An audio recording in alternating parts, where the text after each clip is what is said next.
ഞാൻ കേട്ടിട്ടുള്ള എൻ്റെ കൺസേൺ എന്ന് പറഞ്ഞു കഴിഞ്ഞാൽ ഇപ്പം ഇന്ത്യ ഇത്ര പോപ്പുലേറ്റഡ് ആയിട്ടുള്ള ഒരു രാജ്യമാണ്. സോ അതുകൊണ്ടല്ലേ ഇവിടെ ഇത്രയും പേഷ്യൻ്റ് ഫ്ലോ അല്ലേ? സോ ഫോർ എക്സാമ്പിൾ നമ്മൾ പഠിച്ച യുക്രൈൻ എത്ര പോപ്പുലേഷൻ ഉണ്ടായിരുന്നു നമുക്കറിയാം. ഓക്കെ, പിന്നെ ഉസ്ബെക്ക് ആണെങ്കിലും പോപ്പുലേഷൻ്റെ അളവ് നമുക്കറിയാം. നമ്മളിപ്പോൾ ജോർജിയ പോപ്പുലേഷൻ അളവ് അറിയാം. സോ ഇവിടെയൊക്കെ ക്ലിനിക്സ് ശരിക്കും അത്ര ക്ലിനിക്സ് കിട്ടുന്നില്ല എന്നുള്ള തന്നെയല്ലേ എൻ്റെ അർത്ഥം. അപ്പോൾ അത്രയും പേഷ്യൻ്റ് ഫ്ലോ ഉണ്ടെങ്കിലല്ലേ ക്ലിനിക്സ് അങ്ങനെ. തീർച്ചയായും അതൊരു ഘടകമാണ്. ഇന്ത്യയിൽ ഒരു കോമ്പറ്റീറ്റീവ് എക്സാം എഴുതാണ്, നമ്മളൊരു കോമ്പറ്റേറ്റീവ് എക്സാം എഴുതാണ്. ഇപ്പോൾ US-ലേക്ക് അല്ലെങ്കിൽ ടാഗ് പോലത്തെ എക്സാം എഴുന്നേരം നമ്മൾ എന്തൊക്കെ കണ്ടു എന്നുള്ള കാര്യങ്ങൾ ഈ ഒരു എക്സാമിൽ ഒരിക്കലും വാല്യൂ ചെയ്യുന്നില്ല. അതിപ്പോൾ കോമ്പറ്റേറ്റീവ് ഫോർ എക്സാമ്പിൾ നമ്മളിപ്പോൾ UK-ലേക്കുള്ള പ്ലാവോ സ്റ്റെപ്പ് 1 എഴുതി, അതിൽ കംപ്ലീറ്റ് തിയറി ക്വസ്റ്റ്യൻസാണ് വരിക. അപ്പോൾ ആ തിയറി ക്വസ്റ്റ്യൻസ് കംപ്ലീറ്റ് നമ്മൾ പ്രോപ്പറായിട്ട് തിയറിയിലായിട്ടുള്ള ഒരു കുട്ടിയാണെങ്കിൽ ഈസി ആയിട്ട് ഇത് ക്രാക്ക് ചെയ്യാൻ പറ്റും. അതേസമയം ഈ പ്ലാബ് ക്രാക്ക് ചെയ്ത ഒരു കുട്ടീൻ്റെ അടുത്ത് ഒരു രോഗീനെ കൊണ്ടുവന്നിട്ട് പെട്ടെന്ന് ആ ഒരു രോഗീനെ പുറത്ത് പിടിച്ച കുട്ടിയാണെങ്കിൽ, ഫോർ എക്സാമ്പിൾ ഇപ്പോൾ കുറേ ഇതിലായിരുന്നു അബ്രോഡ് എഡ്യൂക്കേഷൻ കഴിഞ്ഞ് വന്നൊരു കുട്ടിയാണെങ്കിൽ നമുക്കൊരു രോഗീനെ കാണിച്ചു തന്നിട്ട് പെട്ടെന്ന് ആ രോഗം നിർണ്ണയിക്കാൻ പറഞ്ഞാൽ ചിലപ്പോൾ അയാൾക്ക് പറ്റിയെന്ന് വരില്ല. ഓക്കെ, അപ്പോൾ പുറത്തെ വിദ്യാഭ്യാസത്തിൽ പ്രാക്ടിക്കൽ എക്സ്പോഷർ ഇന്ത്യനെ കമ്പയർ ചെയ്ത് നോക്കുന്നതിന് കുറവാണ്. അതേ സ്ഥാനത്ത് നമ്മൾ ഈ ഇന്ത്യയിൽ പഠിച്ചൊരു ഡോക്ടർ ഈ ഒരു രോഗീൻ്റെ രോഗം പെട്ടെന്ന് നിർണ്ണയിക്കും, അതിനുള്ള മരുന്നുകൾ കാര്യങ്ങൾ കൊടുക്കും.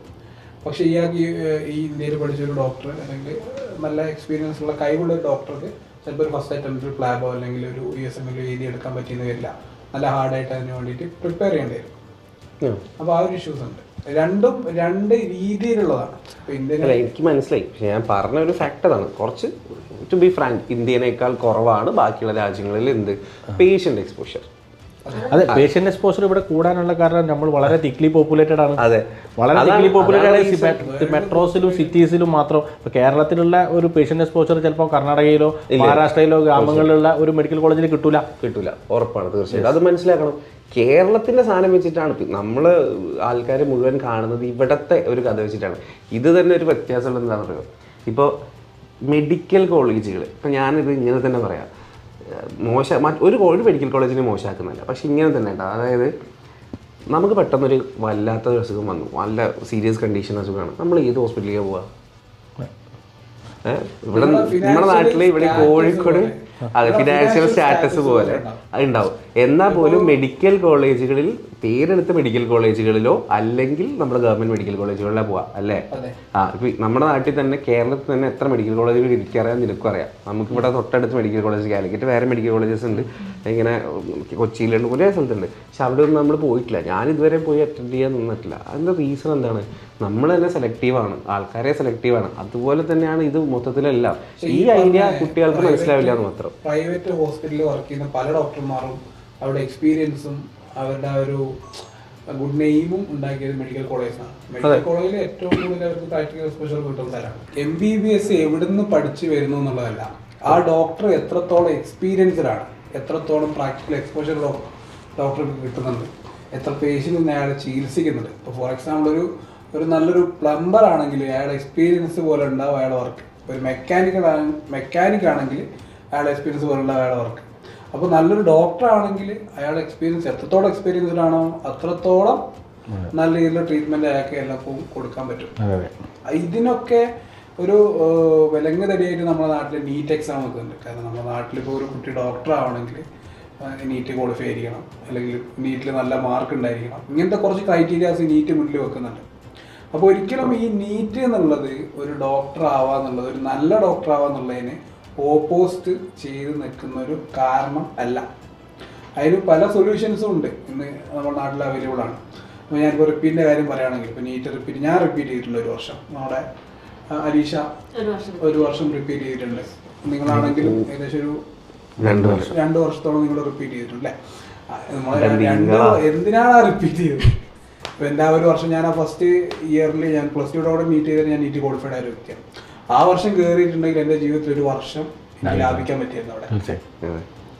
അപ്പോൾ ഒരു വർഷത്തിന്റെ വില നമുക്ക് മനസ്സിലാവുക വയസ്സിങ്ങനെ കൂടിക്കൊണ്ട് നിൽക്കുന്നവരാണ്. ഒരു സത്യം പറഞ്ഞാലേ ഒരു നീറ്റ് പരീക്ഷയ്ക്ക് പ്രിപ്പയർ ചെയ്യുന്ന ഒരു കുട്ടി ഒരു വർഷം കഴിഞ്ഞാൽ അത് ഇവിടുത്തെ പല കോച്ചിങ് സെൻറ്റേഴ്സും അതൊരു മരീചിക പോലെയാണ്. അപ്പുറത്ത് ഇങ്ങനെ അടുത്ത വർഷം നമുക്ക് കിട്ടും, അല്ല അടുത്ത വർഷം കിട്ടും, അങ്ങനെ 3-4 തവണ ഈ കുട്ടികളെ റിപ്പീറ്റ് ചെയ്ത് അവരെ വർഷക്കാലം റിപ്പീറ്റ് ചെയ്യുന്ന ഇഷ്ടംപോലെ ആളുകളുണ്ട്. ഇപ്പോൾ അതിൻ്റെ ഫീസ് വളരെ വലിയൊരു തുക അതിന് മുടക്കുന്നുണ്ട്. അപ്പോൾ അങ്ങനെ കിട്ടി ഈ വർഷം കിട്ടും. അത്ര ഞാൻ പറയും 4% മാത്രം സീറ്റ് സാധ്യതയുള്ള ഒരു കാര്യത്തിനാണ് അവർ മത്സരിച്ചുകൊണ്ടിരിക്കുന്നത്. അത്രയും കോമ്പറ്റേറ്റീവ്. ഞാൻ പറഞ്ഞ പോലെ ഈ ആദ്യം തുടക്കത്തിൽ സൂചിപ്പിച്ച പോലെ ഏതാനും മണിക്കൂറുകൾ മാത്രമാണ് ആ കുട്ടിക്ക് അതിന് സ്കില്ല് പെർഫോം ചെയ്യാനുള്ള സമയം കിട്ടുന്നത്.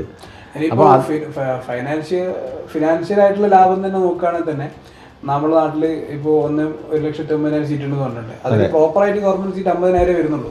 50,000 ആ റേഞ്ചിലേ വരുന്നുള്ളൂ. തീർച്ചയായും ബാക്കി ഫീസ് വരുന്നത് തന്നെ ഏകദേശം 8 ലക്ഷം റുപ്യ ഇപ്പോൾ ഡീംഡിനോ അങ്ങനത്തെ യൂണിവേഴ്സിറ്റീസ് ഒക്കെ ഉണ്ട്. അപ്പോൾ അതിൻ്റെ ഒക്കെ ഫീസ് റേഞ്ച് സ്റ്റാർട്ടിങ് മാനേജ്മെന്റിൽ 8 ലക്ഷം റുപ്യാണ്.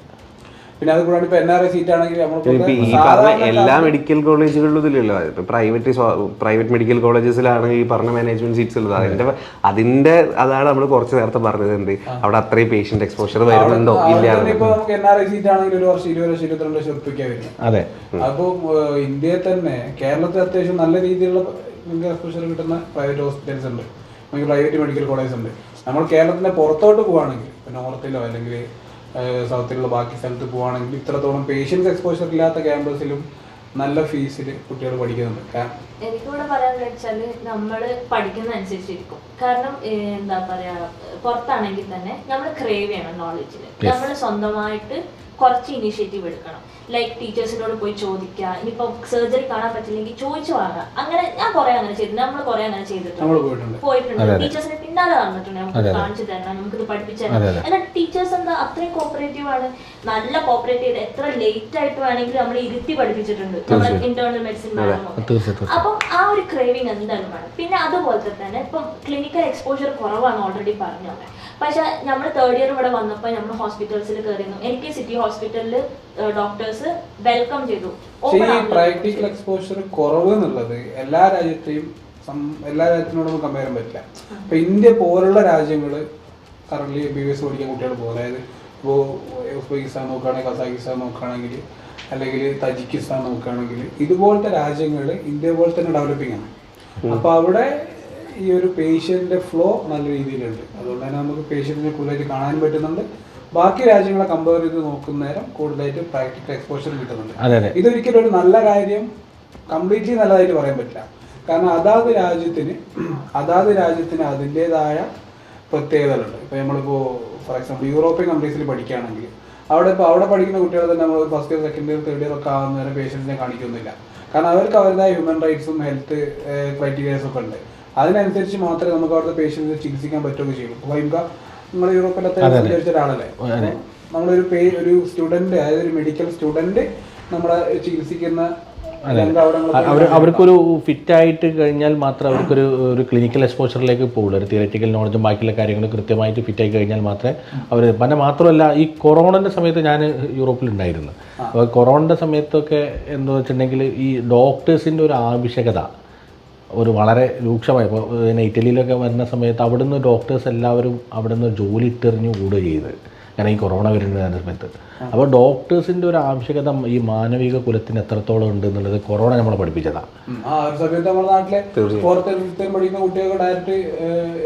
അതെ. ഇന്ത്യയിലും അത്തരത്തിലായിരുന്നു. ഇന്ത്യയിൽ ഇന്റേൺസിനെ കൂടുതലും പഠിക്കുന്ന കുട്ടികളും വെച്ചിട്ടായിരുന്നു നമ്മൾ എന്ത് ചെയ്തിരുന്നത്, അത് മുന്നോട്ട് പോയിട്ടുള്ളത്, അതായത് അതിനെ അതിജീവിച്ചിട്ടുള്ളത്. അപ്പോൾ ഡോക്ടേഴ്സ് എന്ത് പറഞ്ഞാൽ സത്യം പറഞ്ഞാൽ വളരെ അത്യന്താപേക്ഷിതമായ ഈ സൊസൈറ്റിക്ക് ആവശ്യമുള്ളതാണ്. അതിൽ കുറേ ആളുകൾ കുറേ കാലമായിട്ട് തന്നെ പറയും, 10 വർഷം മുമ്പേ പറയും ഇനിയിപ്പോൾ MBBS പഠിച്ചിട്ട് എന്താ, അതിൻ്റെ കാലം കഴിഞ്ഞു. പക്ഷേ നമ്മൾ കണക്കുകൾ നോക്കുന്ന സമയത്ത് ഇനിയും അതിന് സാധ്യതയുണ്ട് എന്നാണ് മനസ്സിലാവുന്നത്. ഇന്ത്യയിലും വിദേശത്തും ഒരുപാട് ഇപ്പോൾ ഓപ്ഷൻസ്, ഇപ്പോൾ ജർമ്മനിയിലായാലും ഒരുപാട് ഓപ്ഷൻസ് ഉണ്ട്. ഇപ്പോൾ German language C2 level language ഉണ്ടെങ്കിൽ അത് അത്ര എളുപ്പമല്ല, പുതിയ ഭാഷയാണ്. പക്ഷേ ആ ഭാഷ പഠിച്ചു കഴിഞ്ഞാൽ ഒരുപാട് ഓപ്ഷൻസ് ഉണ്ട് ജോലി ചെയ്യാനുള്ള. എൻ്റെ ഒരു സുഹൃത്ത് ഇപ്പോൾ റീസെൻ്റ്ലി ജർമ്മൻ ലാംഗ്വേജ് എക്സാം എഴുതി ഇപ്പോൾ C1 വരെ ക്ലിയർ ചെയ്ത് നിൽക്കുന്നുണ്ട്.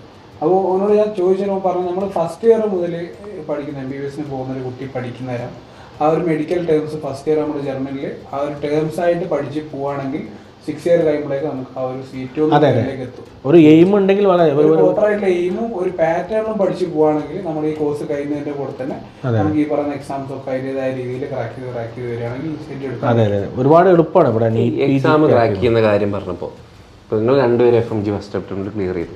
എൻ്റെ ചോദ്യം, എങ്ങനെ ഉണ്ടായിരുന്നു FMGയുടെ ആ ഒരു എക്സ്പീരിയൻസ്? അത് എഴുതാനും അതിൻ്റെ ഇപ്പോൾ ഓൾറെഡി നമ്മൾ ക്രോക്ക് എഴുതിയിരിക്കണ് അതല്ല, പക്ഷെ എന്നാലും അതേപോലത്തെ ഒരു എക്സാമിനേഷൻ വേറെ ആണ്. അപ്പോൾ അതിൻ്റെ ആ സാധനം എത്രത്തോളം പിച്ച് ചെയ്തിട്ടുണ്ട്? FMG എക്സാം എന്ന് പറഞ്ഞാൽ ഇപ്പോൾ നമുക്ക് USMLE കമ്പയർ നോക്കുന്നതിൽ FMG അത്ര ടൈറ്റ് ആയിട്ടുള്ള എക്സാം അല്ല. പക്ഷെ പ്ലാബിനേക്കാളും പ്ലാബിൻ്റെ ഒക്കെ ഒരു ഏകദേശം റേഞ്ചിൽ വരുന്ന എക്സാം. ഇപ്പോൾ നമ്മൾ മോക്ക് ടെസ്റ്റ് കണ്ട അത്യാവശ്യം ചെയ്തിട്ടുണ്ട് ആ ഒരു എക്സാം ടൈമിൽ. കാരണം മാക്സിമം നമ്മൾ ക്വസ്റ്റ്യൻസ് പ്രിപ്പയർ ചെയ്യുക, ആൻസർ കൊടുക്കാൻ പഠിക്കാം.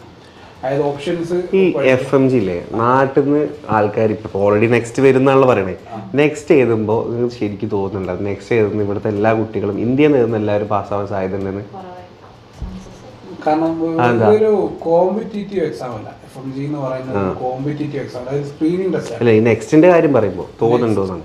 നെക്സ്റ്റ് വന്നാലും രണ്ട് രീതിയിലേക്ക് എക്സാം നടക്കേണ്ട സാധ്യത. ഇപ്പോൾ കറന്റ് ഒരുപാട് ഞങ്ങൾ പറഞ്ഞിട്ടുണ്ടെങ്കിൽ എൻ്റെ ഒരു ഒപ്പീനിയനിൽ ഇത് at the end of the day വരിക രണ്ട് രീതിയിലായിരിക്കും. ഒന്നൊരു സ്ക്രീനിങ് ടെസ്റ്റ്, പിന്നെ അതിൽ ഏറ്റവും ടോപ്പ് വരുന്ന കുട്ടികൾക്ക് നാട്ടിൽ PG ചെയ്യാനുള്ളൊരു കോമ്പറ്റീറ്റീവ് എക്സാം നീറ്റ് PG ഇതിലേക്ക് മെർജ് ചെയ്യുന്നതാണ് പറയുന്നത്.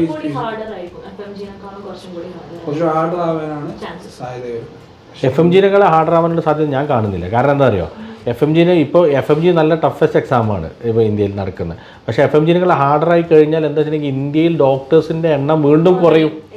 കാരണം ഇന്ത്യയിൽ ഡോക്ടേഴ്സിന് പരീക്ഷ പഠിച്ച് പാസ്സായാൽ ഈ നെക്സ്റ്റ് എക്സാമിനോട് ലൈസൻസ്ഡ് എക്സാം ആണല്ലോ.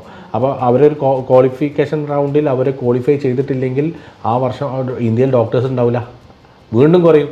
അപ്പോൾ ആനുപാതികമായിട്ടുള്ള ഡോക്ടേഴ്സിന് എണ്ണം കുറയും. അപ്പോൾ അത്രക്കൊരു ടഫാക്കാനുള്ള സാധ്യത കാരണം FMG തന്നെ നന്നായിട്ട് നിങ്ങൾ മോണിറ്റർ ചെയ്തിട്ടാണ് പരീക്ഷ നടക്കുന്നത്. നിങ്ങൾ കുറച്ചും കൂടി ഒരു വ്യവസ്ഥാപിതമായി പഠിച്ചുകൊണ്ടാണ് നിങ്ങൾക്ക് FMG അത്ര സിമ്പിളായി തോന്നുന്നത്. രീതിയിൽ നമ്മൾ ടൈം സ്പെൻഡ് ചെയ്യും. 3rd ഇയർ 4th ഇയർ ആയ ടൈമിൽ തന്നെ നമ്മൾ ആ ഒരു ഡെയിലി ഒരു 1.5-2 hour ഇതിന് വേണ്ടിയിട്ട് മാറ്റി വെച്ചിട്ടുണ്ട് തന്നെ പറയാം. ഓക്കെ.